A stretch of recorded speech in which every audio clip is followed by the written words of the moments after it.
That's fine, yeah.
Translation by His Holiness Srila Prabhupada. Those who are seers of the truth have concluded that often non-existence in the material body. There is no endurance, and of the eternal soul there is no change. This they have concluded by studying the nature of both. This is go on.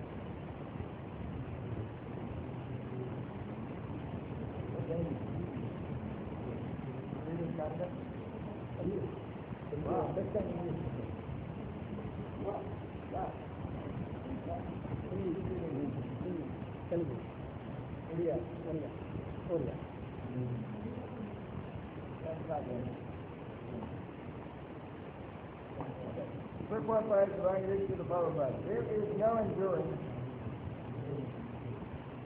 We'll go right into the quick one. You okay? You can read right away. I don't hear it anyway. So go on. use it out loud louder than my voice, I wouldn't hear it. There is no endurance of the changing body. That the body is changing every moment by the actions and reactions of the different cells is admitted by modern medical science. And thus, growth and old age are taking place in the body. But the spirit soul exists permanently, remaining the same despite all changes of the body and the mind. That is the difference between matter and spirit. By nature, the body is ever changing and the soul is eternal. This conclusion is established by all classes of seers of the truth, both impersonalists and personalists. And even the medical people are backing us up in history. In the Vishnu Purana 2:12-38, it is stated that Vishnu and his abode all have self-illuminated spiritual existence. Vishnu Bhuvanani Vishnu. The words existence and non-existence refer only to spirit and matter. Existence and non-existence refer to spirit and matter. That is the version of all seers of the truth. This is the beginning of the instruction by the Lord to the living entities who are bewildered by the influence of ignorance. Removal of ignorance involves the re-establishment of the eternal relationship between the worshipper and the worshipable, and the consequent understanding of the difference between the part and parcel living entities and the Supreme Personality of God. One can understand the nature of the Supreme by thorough study of oneself. The relationship between the self and the Supreme Being, understood as a relationship between the part and the whole. In the Vedanta Sutras, as well as the Srimad Bhagavatam, the Supreme has been accepted as the origin of all emanations. Such emanations are experienced by superior and inferior natural sequences. The living entities belong to the superior nature, as will be revealed in the 7th chapter. Although there is no difference between the energy and the energetic in quality, the energetic is accepted as the supreme energy or nature, is accepted as the subordinate. The living entities, therefore, are always subordinate to the Supreme Lord, as in the case of the master and his servant, or the teacher and the taught. Such clear knowledge is impossible to understand under the spell of ignorance. And to drive away such ignorance, the Lord teaches the Bagavad Geetha for the enlightenment of all living entities for all time.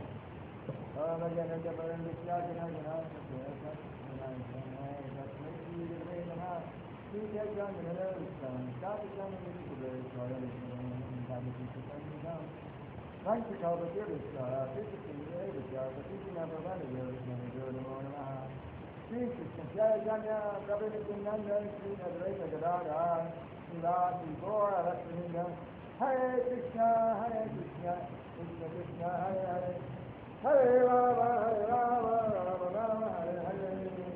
Verse again.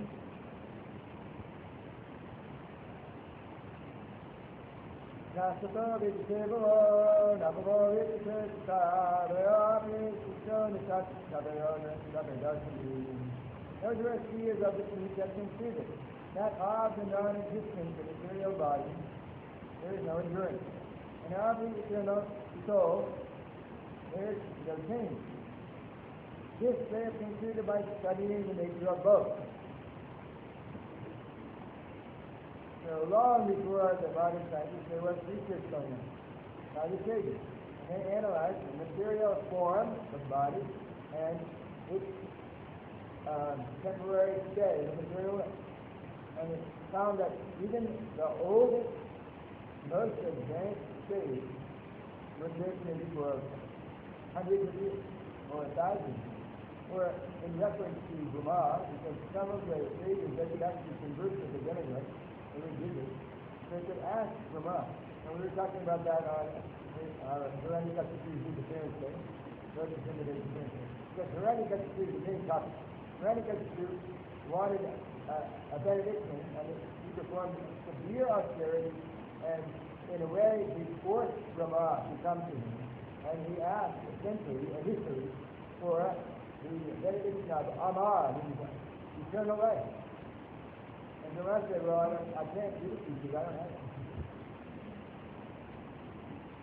I cannot give you what I don't have. And I'm not eternal, so I can't give you eternality. Not possible. So Hiranyakashipu, and he put up. And he's very wise, shipping, intelligent, high intelligence, but for material, he created a contract. I want this and this and this. And now it almost ruled out death in the contract. And get this transition, and death can't approach it in the ordinary course of activity. No disease, no man, no animal, no weapon, not inside, not outside, not in the air, not on the land, not in water, not in the day, not at night. Pretty tight contract, right? Of course, the moment he sees his son, Saradmar, the Lord appeared and snuffed him out.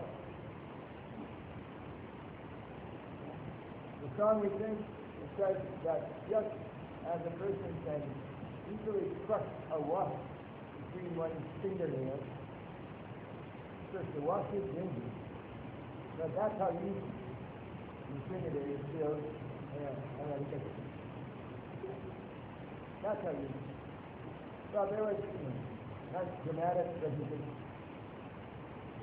So they studied the greatest yogi and the greatest demigod, and they see that they are material formed by intelligence, those are subtle bodies, and the gross form, senses, it has no real duration. It doesn't last more than, in the human form, it lasts maximum 100 years. The demigod maybe lasts 10,000 years. And the high demigod maybe 100,000 years. In the past, some personalities that are mentioned in the Bagavad, including Lord Brahma, he lives for the entire duration of the universe. His lifespan is multi-trillions of years. Long time. But so yes, he gets old and he leaves. And the ratio is the same. The demigod's 100 years is a higher ratio. And the human being's 100 years, that's how we're measuring solar years. That's the deal. And Lord Brahma, his day is the 4 yugas, So the Sakti Yuga, Krishna Yuga, Gurva Yuga, and Kali Yuga, all 4 cycles 1,000 times in the duration of his day, and the same 1,000 cycles of the 4 yugas in the duration of his night. That's one whole 24-hour period, then times 365 a year, and then times 100, and then done. Nice and good, it's done. Of course, some people live to be older. Human beings have lived to be, some live to be older, and they live a long time. They slow their pace. And some even mundane individuals, they live to be 130, 150 sometimes. It happens. Because they adjust their lifestyle. When I was living in a guru in California in the 80s, one devotee had a lot of books and left. And one of the books was about longevity, how to live a long life. That's the whole basis of Ayurveda. The word Ayurveda means the Veda of longevity. So you learn how to live in the mode of business. So anyway, there were cases of people that lived over 100 years, Americans. So they did a research with them. And so, why do you think we live so long? And every time I tell this story, it almost becomes a joke because it's so structured I can get it up almost every time. So, there was one man who lived for 126 years, and he had 7 wives, and he never got divorced. He outlived all his wives. And he married people who were in their 60s. When he was 60, he married someone, and then she died, he married someone else, and she died, and then married someone else. So, when I heard that, I laughed, and then I decided, this is reasonable. Because it's good for everyone, not just him. So, they were interviewing, and they asked him, why do you feel like you lived so long? And he said, well, I'll tell you. On the eve of my first marriage, just the day before I was getting married, my father told me that if you ever have an argument with your wife, what you should do is go take a long walk. So he connected his longevity to having taken so many long walks. That's the joke. The worst better than the thing. And the soul is known as the steady, Text16, unchanging, it's eternal, and that's why this purport particularly says this is the beginning. We're going to go back 3 slokas, and then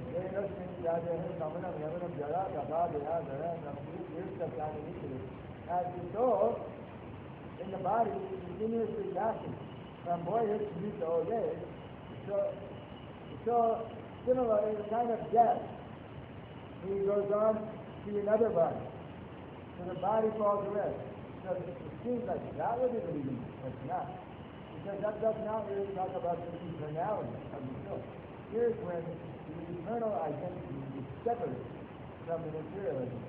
Listen, first it's an example. Get your attention. You know, you see people, and you know them when they're young, right? And then you know them when you're a teenager, and then you know them when you're full grown, and you get to know them when you're in middle age, and then you get to know them in your autumn years, and then you may know them, if you outlive them, when they're old. You can see them. Maybe the time you were born, your grandfather was like middle age. Now he's old. Yeah? And then your father, he was young. When you were born, he was young. When you were born, your father was young. And now he's middle. And at the end, you're 80. But the same person is steadily going on in eternal mission. And essentially that is in the yogic circle. Yoga means meeting with the Supreme. In the yogic circle, one of my favorite slokas is that sanctified Text11 is that the yogis act with mind, body, and even with the senses only for the purpose of purification. So this is what they do with cognizance. They recognize that the purpose of existence is to become purified of misconceptions, which are impurities. The misconceptions, and those misconceptions lead to wayward behavior, which you think, oh, that's where to clean that up. Hygiene or regulation, that's symptomatic of thinking that's off track, really. So one purifies oneself on the subtle platform, and then everything follows. As you try to purify yourself just on the gross platform, as soon as you go out the door, you're dirty again, right? And because you have ingrained habits, you will naturally do the same thing. You're leaning in that direction. You keeping up okay? So the yogis, and those who are seeking spiritual advancement, they focus on the eternal identity. So we sever the materialized body, and that's a gross topic. Full of woes, trouble, right? And it's unfortunate, it gets so much attention, and after 30, 50, 70 years, it's gone. But then if you have your eternal identity, and giving focus to that, then you function on the eternal platform, and you relate with others, even though we're moving in a temporary circumstance. You relate with them on an eternal platform, thinking in terms of their ultimate good, and also thinking in terms of one's own direct, true advancement. There's actual true self. How are you advancing? Yeah? Most people say, well, I'm advancing because I got a raise at work, so I'm advanced. Right? Or I got a higher position with more responsibility. So that's material advancement. And the next moment the economy can fall apart, and even though you have a raise, it doesn't mean anything. Right? Or you get a raise and then there's, what is that called? Inflation. Right? So actually you're making less money because of everything is dwindling around you. Or you have a more responsibility and you're getting paid the same amount, you're working twice as hard. So is that really it? But if you increase your love for Krishna,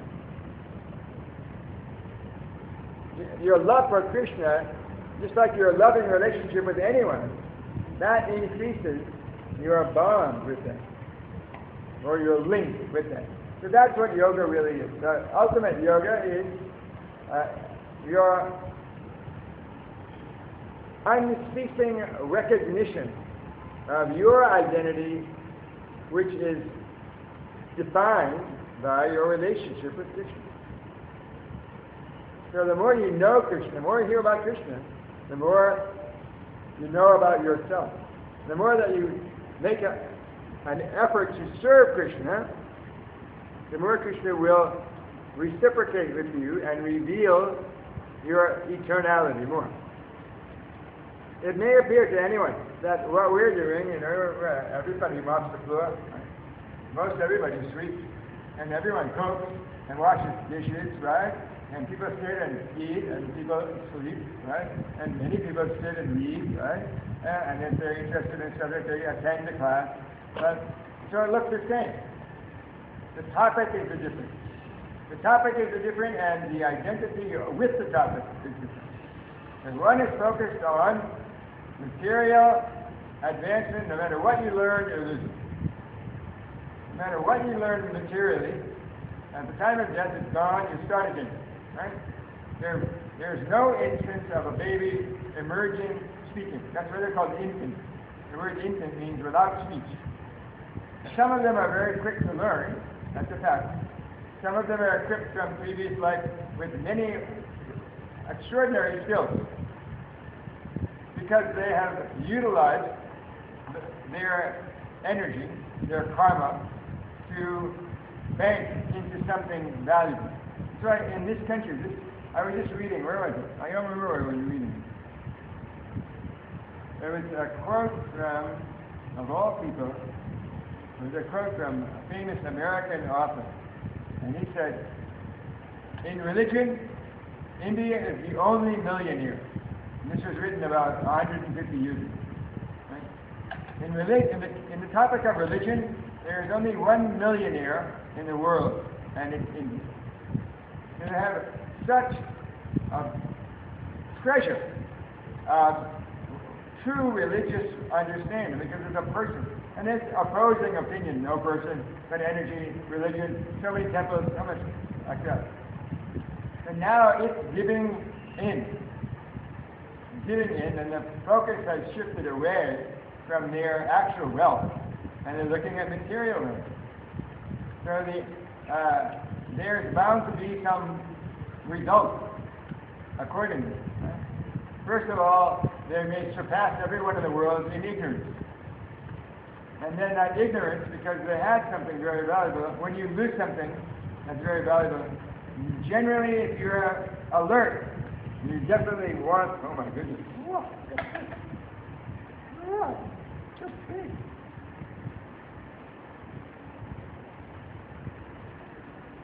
Yeah. Double it. Yeah. When you had an advantage and you lost that advantage, you have to be oblivious to not listen. And so that's what's going on now. There's a new generation of people that are being trained, and their focal point is sense gratification. And there's just a few, I mean, the numbers are bigger, people that still recognize historically that India definitely has an advantage over the rest of the world because of the spiritual treasure that they have. But they're going on very quickly in the wrong direction. So the way the mode of passion works is that you can go there, but for a short time. It will not last. So we must stay very strong. Even if people are turning their back on Krishna consciousness in India, it's coming up everywhere else. And the reason they are following is because the propaganda from the other so-called first world countries, whatever the hell that is. Huh? And now India is like, what, second world country? Before it was a third world country. But what does the first world have to offer? It's a material opulence. Yeah, you can give it to me. All right, I can reach.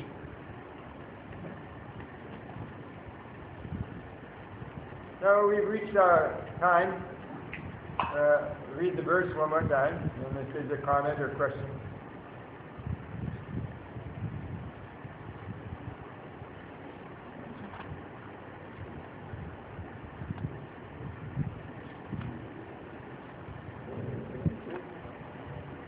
Asta vittebhavo navo ittesthavyo api pishkoditas navanyotavadashivi. Those who are seers of the truth have concluded that of the non-existent material body there is no endurance, and of the eternal, the soul, there is no change. This they have concluded by studying the nature of both.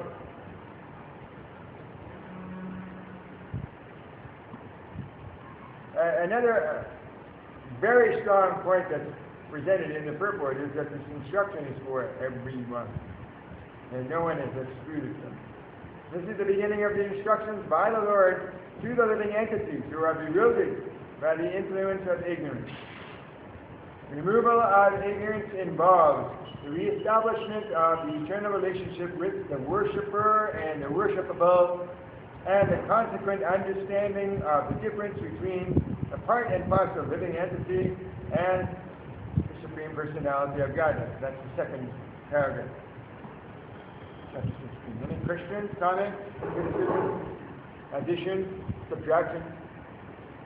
Thank you very much for your attention. Thank you very much for allowing me to stay in your temple and offer some little service. Hare Krishna. Srimad Bhagavad Gita ki jai, Srila Prabhupada ki jai.